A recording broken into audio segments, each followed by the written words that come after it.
You guys told us you studio. yearn for the mines, so we brought the man himself, How you doing, Chief Ted? Miner. What's going Doing on? great. How are you, John, Jordy? Great to see you. Fantastic. What's happening? You're looking great in that suit. Welcome to the show. Thank you. It's Technology Brothers. You need to Yes, need to dress you gotta, up. You got to dress There we the go. part for sure. And I love the map too. That's the only market map that I care about personally. Yes. The This is our the map target of market, America. at least That is the initially. market map. What's actually going on with that map? What do the different colors represent?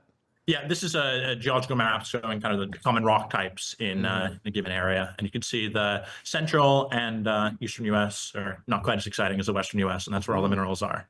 Interesting. Can you give us a brief overview of you and your company just to kick us off? Yeah, absolutely. So I'm Ted Feldmann, founder of Jurine, started the company about a year ago. We are building and operating automated diamond drill rigs used in mineral exploration. So I'll start out kind of high level. How does mineral exploration work, and kind of get into what is the actual problem we're solving. So basically, building a mine is in many cases a billion-dollar endeavor, incredibly expensive. In order to justify this capex, you need to have a really good understanding of what's actually going on underground. And so you have this kind of decade-long exploration process where you'll start out, maybe geologists walking around, they're seeing some interesting rocks. You can do geophysics, look for a magnetic anomaly, a gravity anomaly, or do some seismic surveys. You can do soil sampling, kind of pick up some drill down some kind of tiny holes, see if there's kind of trace elements of what you're looking for. But really, in order to understand what's underground, you got to drill. And the main type of drilling used in mineral exploration is called diamond drilling or core drilling. This is basically where you're collecting cylindrical core samples of the rock, anywhere from a few hundred meters to a kilometer or more.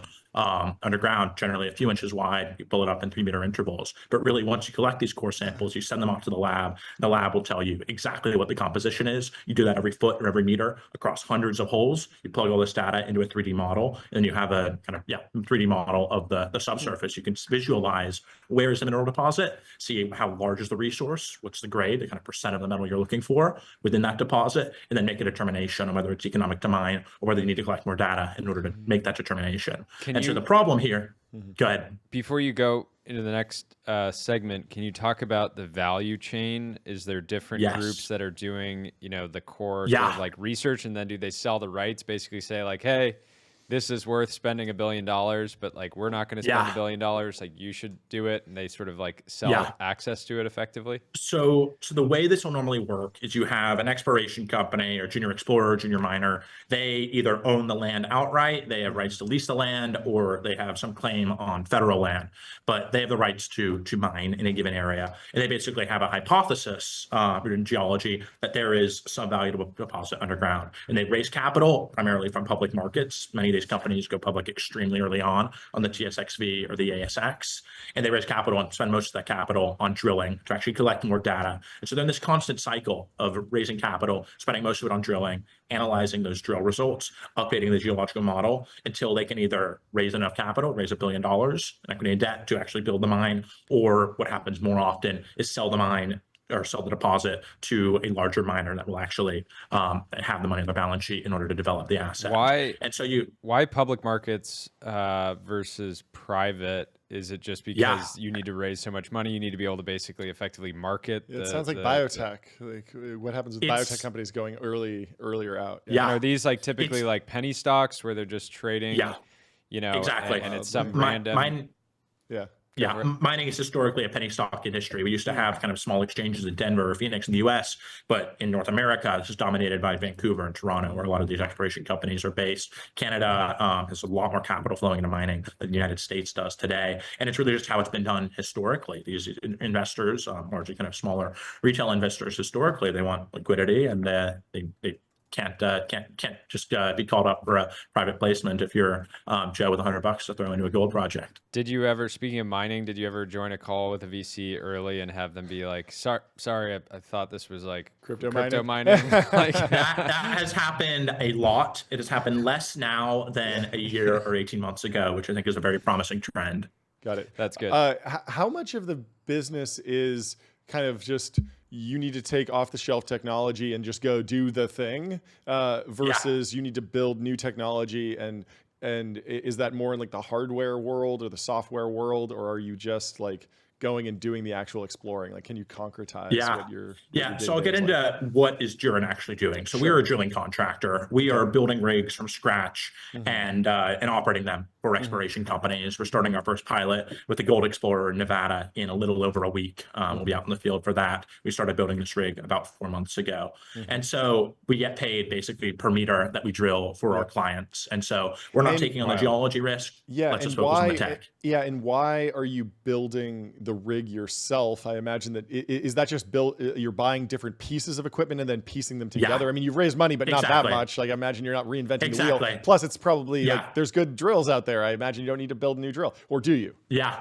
So the initial idea was let's retrofit a rig that maybe save us a lot of money. And this is the avenue I was pursuing for about 6 months. And we really had two options. We could buy a Chinese rig for less than 100 grand. We need to add a whole bunch of sensors. I talked to a lot of the operators. These things fall apart. They're not high quality.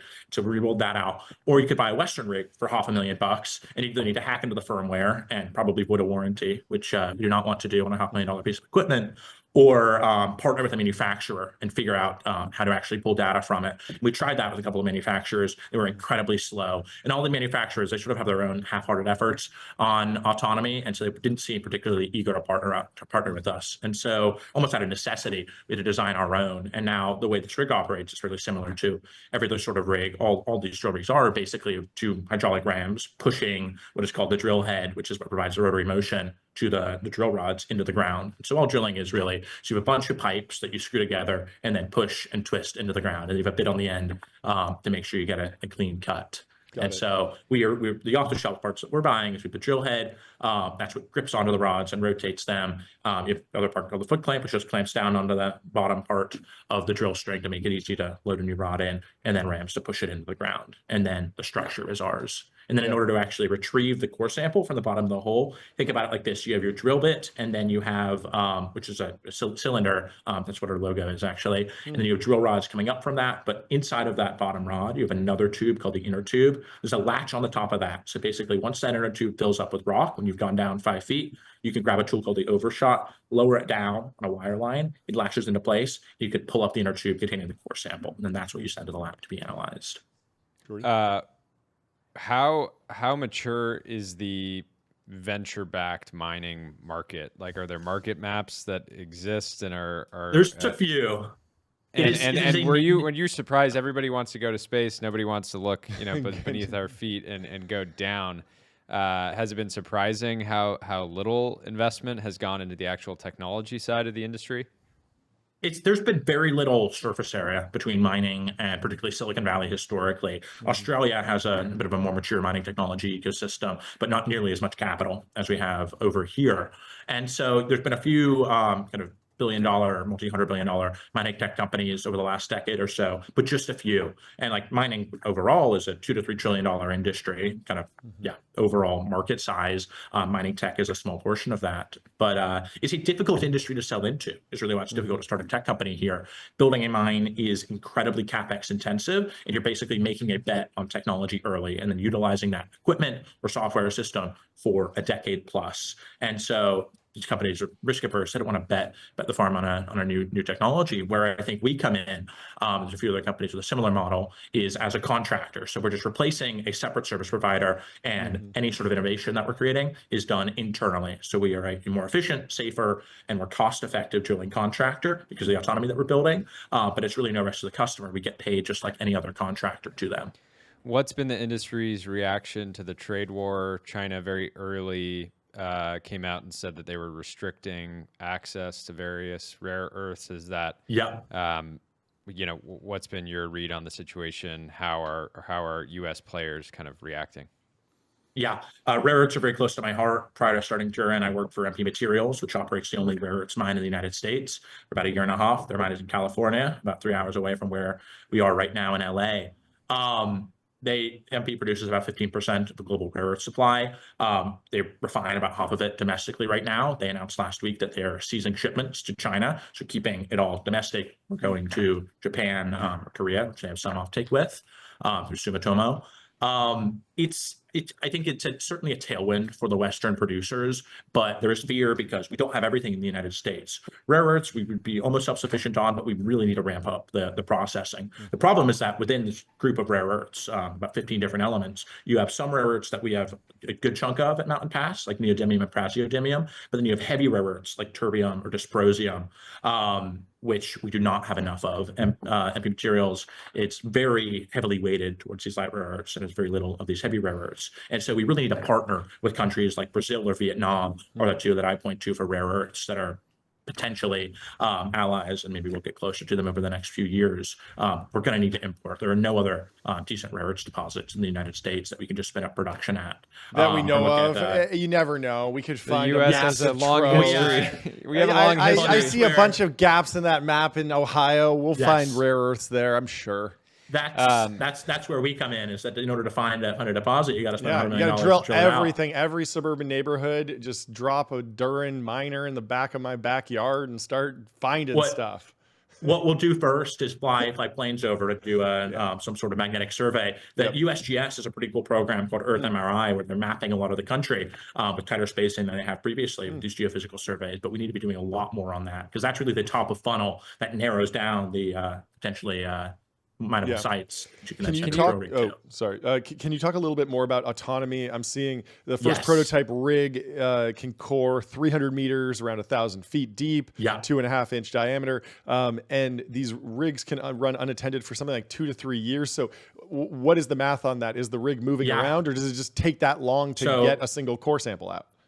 Yeah, so basically, I'll tell you kind of how it's done today, what we have now, and then where we're going to be in 12 months. So today, you have a rig. These things weigh 8 to 10 tons. You're normally track mounted, so basically on tank treads. You put them on a truck as close to the side as you can. Then you have a guy with a remote control driving it in the rest of the way. You generally have 3 operators on a rig. You have the driller. He's the guy listening to it and looking at a bunch of gauges, and he's really sort of interpreting what is the kind of rock that we're going through at that time, and from that adjusting RPM, the amount of weight applied to the drill bit, the pressure of the fluid that you're pumping downhole to clear the cuttings and keep the bit cool. So you're kind of constantly adjusting these parameters. Then you have another 1 or 2 guys called helpers, and they're doing a lot of the manual work. They're loading the rods into place, because you're normally either using 5 or 10-foot rods. They're grabbing the overshot, lowering it down to pull up the inner tube, tapping on the inner tube with a hammer to actually take the core out, putting that in boxes for the customer, greasing the rods, adding additives to the mud mixture, because you got to adjust the viscosity of the fluid that you're pumping downhole. And so you really have this sensing problem, this controls problem of adjusting these drilling parameters. Then you have this more sort of robotics problem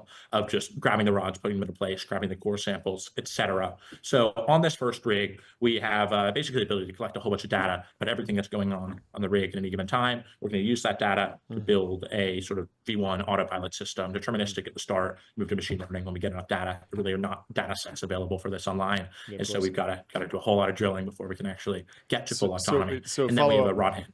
How long does it actually take to drill 1,000 feet deep? Yes. So a good shift is about 50 feet in a day.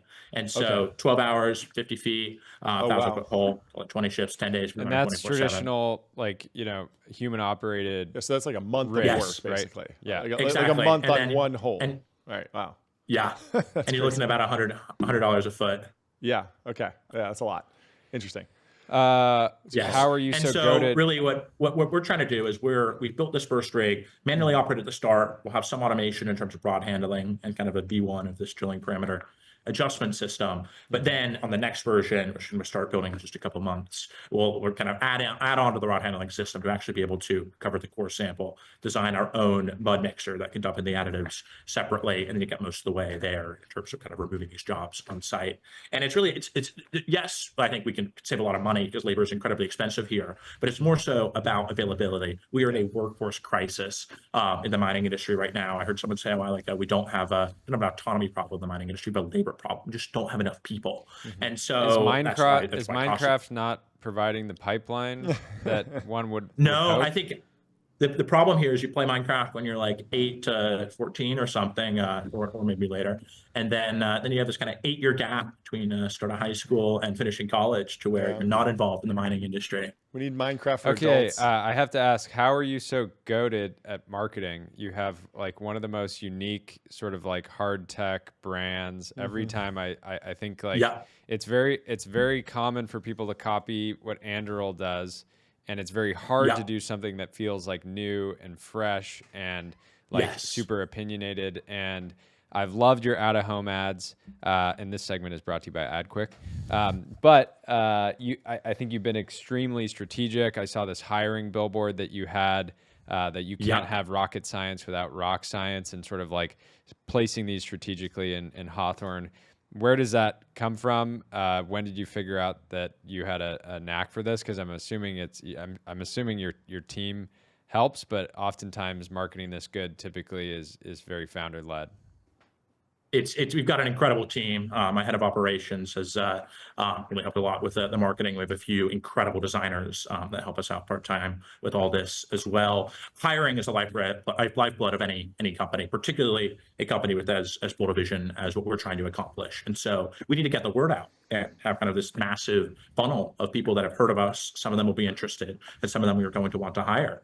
And so I think we need a cool brand for people to hear about us, both in kind of we have the billboard across from SpaceX, obviously want to pull incredible talent from SpaceX, but also like there are very few companies in the mining industry that really care about, I think that would care about the brand. There are very few that are particularly good about creating a cool brand. And so like we get great engineers in LA reaching out to us because they like our stuff, but even more so drillers and geologists in the mining industry who are like, you're the only cool company in the mining industry, and we've hardly put anything out yet. And so both of those sides, the engineering and for kind of the mining customer and talent acquisition, we want to be very intentional about it. And there is much more to come. Once we get this first rig in the field in about a week or so, there'll be some really cool videos of us actually drilling and showing some hardware in the field. Love it. Can you talk us through the path to full autonomy? I imagine it's like a walk, crawl, or crawl, roll, walk, run situation. Yeah. Is teleoperation a big deal here as you get towards a fully autonomous autopilot system? Yeah. So we need a whole lot of data for this. And so it's mainly controlled at the start. You can have a driller there with an iPad or laptop. Yeah. The infrastructure is there, but it's really like a Tesla full self-driving sort of system. Like you build the software to actually control it. A drill-by-wire system is what we're calling it. Yeah. And then you need data. And so we're going to have a driller on site operating it. Initially collect this data. We need them there to actually test the robotic side of this in case anything goes wrong. And I think rod handling we should have down over the next few months. So the extraction system by the end of the year. There's a bunch of little stuff like how are you going to grease the rocks? You need to figure that out. We're dumping the additives into the mud mixer. And so we're going about this incrementally. We'll have 3 guys at the rig initially, go down to 2, then hopefully have 1 can operate it from a safe distance. And if something goes wrong, bring another guy in. But we're never going to get to a point where you don't need at least someone on site, at least not over the next 5 years, because you need a flat surface to drill on. So you have guys out there with dozers clearing these drill pads. You need to dig a sump pit to put the water into after you use it. You need to deliver your consumables, your water, your fuel. You need to pick up the core samples to deliver to your customer, the exploration company. And so there's always going to be things to do. Like you need someone to get the rig there and then maintain it. But the point is, like, we don't need someone there listening to the rig and loading rods into place. Like they're better uses of their time operating a fleet of rigs. 2 weeks ago, it came out that China was limiting rare earth exports. Chamath chimed in. He said, "This may be a good moment to let everyone know that I control one of, if not the largest, rare earth supplies outside of China. At full capacity, it can be 25% of what the world needs, all located within countries allied with the U.S. and the U.S. itself." A lot of people pushed back on this. They said, okay, what's the company? He said it was in stealth. I want to give him the benefit of the doubt and say, it sounds sounds almost unbelievable that a stealth company could control 25% of the world's rare earth supplies. Is that possible? Could there have been some sort of like roll up behind the scenes? What was your reaction to that exchange?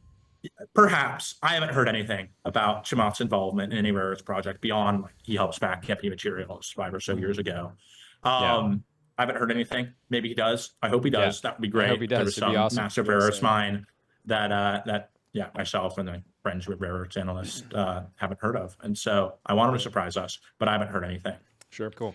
Can you talk about the challenges of putting a sensor 1,000 feet underground? Like, I just imagine if there's like dirt and grime and crust and whatever else is down there, plus like a diamond tip drill churning everything up. Like even putting like a thermometer down there is going to be difficult. How are you actually collecting data? Does this exist off the shelf? Is this something like oil explorers do? I imagine that it's mature.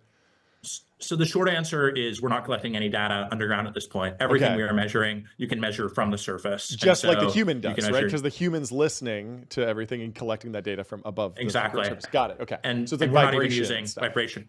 We're not even using vibration right now. So you can measure your weight on bit, basically how much force are you pushing into the ground with, your RPM, how fast are you spinning, the pressure going into the hole, your rate of penetration, just how quickly you're moving into the ground, your torque. You can do that through a secondary pressure reading. That you can put sensors down hole. There's a whole kind of field of study within the oil and gas industry primarily called MWD or LWD, measurement while drilling, logging while drilling, where you can put sensors down hole. It's something we're going to be looking into. One of the things that you'll do when you're doing this sort of drilling, mineral exploration, is you can send on a survey tool that can tell you sort of exact position, because your hole, you want to drill it straight, it's not always going to go straight. It might deviate a degree or two every 100 meters. And if you're trying to hit a 50-foot wide target, 500 feet underground, you might miss. And so making sure you know exactly where the tip of the drill is at all times is paramount. So you can lower a tool down either every run or every 50 meters, really whenever you want. And that'll tell you your exact position, basically a gyro probe. And so if we can integrate that into our core burrow down hole, that would be cool. Not doing that yet. Or doing some sort of EM survey or XRF to scan the core or the sides of the walls as you're actually drilling. That'd be great. We're not doing it yet. It's going to be done soon. Are cave-ins a problem? Like as you dig down, you get you have a 2-inch hole that you're digging, and then if you pull up the rods to send something else down, and then all of a sudden it collapses on itself, that seems like a problem.